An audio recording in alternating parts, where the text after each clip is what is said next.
আসসালামু আলাইকুম। গত ক্লাসে আমরা দেখেছিলাম কোনো কিছুর উপর জিরো পাওয়ার হলে কেন সেটা 1 হয়।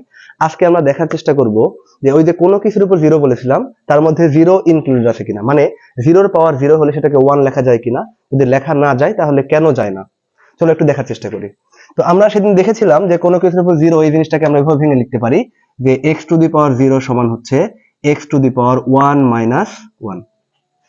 তাহলে zero to the power zero যদি হয় সেটাকে আমরা ইচ্ছা করলে এইভাবে লিখতে পারবো zero to the power zero সমান zero to the power 1 minus 1। এখন এই জিনিসটাকে আমরা এভাবে লিখতে পারি zero to the power 1 into zero to the power minus 1।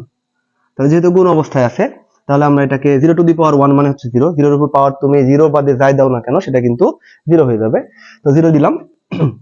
এখন এই জিরো টু দি পাওয়ার 1 মানে কি, এটা হচ্ছে 1 ডিভাইডেড বাই জিরো। এই জিনিসটা বুঝতে হবে। কোনো কিছুর উপর পাওয়ার নেগেটিভ মানে ওটাকে কিন্তু ইনভার্স বোঝায়। তাহলে zero to the power minus 1 মানে হচ্ছে 1 ডিভাইডেড বাই জিরো। এখন চিন্তা করো, আমরা কিন্তু আগে প্রমাণ করে দেখাইছিলাম যে কোনো কিছুকে শূন্য দিয়ে ভাগ করলে সেটা অসংজ্ঞায়িত হয়। তাহলে এখানে জিরোটা আমাদের অংশটা, এই অংশটা কিন্তু সংজ্ঞায়িত নয়। তার মানে এটাকে আমরা লিখতে পারবো হচ্ছে অসংজ্ঞায়িত।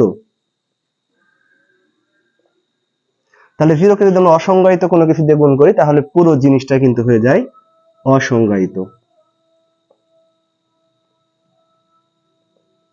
তাহলে দেখা যাচ্ছে কোনো কিছুর উপর জিরো বাদে যে কোনো কিছুর উপর জিরো পাওয়ার হলে কিন্তু 1 হয়, কিন্তু জিরোর উপর জিরো পাওয়ার হলে সেটাকে কিন্তু আমরা 1 লিখতে পারি না, বরং এই জিনিসটা হয় অসংজ্ঞায়িত। আশা করছি বুঝতে পারছো তোমরা যে জিরোর উপর কেন জিরো পাওয়ার হলে সেটাকে 1 লেখা যায় না বরং অসংজ্ঞায়িত হয়।